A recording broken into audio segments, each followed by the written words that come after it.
আসসালামু আলাইকুম। আমি মোহাম্মদ জাহাঙ্গীর হোসেন। আমার নতুন ভিডিওতে সকলকে স্বাগত। বাংলাদেশ ভারত ভিসা নিয়ে কিছু কথা বলতে চাই। ভারতের হাই কমিশন থেকে বাংলাদেশিদের জন্য কিছুটা সুখবর দিয়েছে। আহ, যেমন গত 5 আগস্টে পরে যে ভারত থেকে প্রজ্ঞাপন জারি করেছিল যে বাংলাদেশ থেকে ভারতে কোনো লোক অনুপ্রবেশ করতে পারবে না, বা বাংলাদেশের থাকা যে ভারতের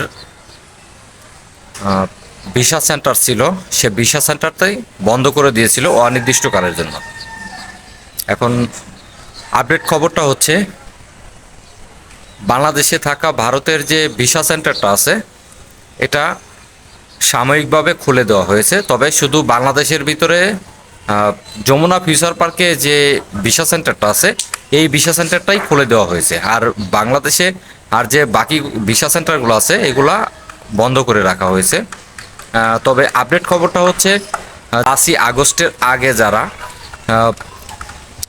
ভিসার জন্য আবেদন করেছিলেন, যারা পাসপোর্ট জমা দিয়েছিলেন তাদের পাসপোর্টগুলো ফেরত দেওয়া হচ্ছে, কিন্তু নতুন কোনো পাসপোর্ট জমা নেওয়া হচ্ছে না, কোনো ভিসার কাগজও জমা নিচ্ছে না।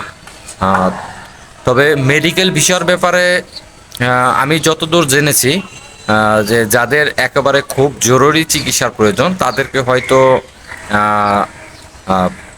অল্প পরিসরে কিছু ভিসা দেওয়া হচ্ছে।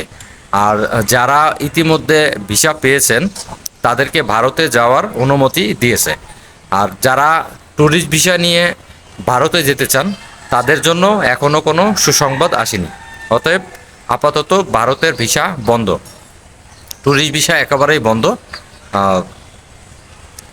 নতুন কোনো আপডেট খবর আসলে আমি আপনাদের মাঝে শেয়ার করব। বন্ধুরা, আমার ভিডিওটা যদি আপনাদের কাছে ভালো লাগে অবশ্যই আপনাদের প্রতি আমার অনুরোধ থাকবে আমার চ্যানেলটি অবশ্যই সাবস্ক্রাইব করবেন, পাশে থাকা বেল আইকনটি বাজিয়ে দিবেন। সবাই ভালো থাকবেন। আসসালামু আলাইকুম।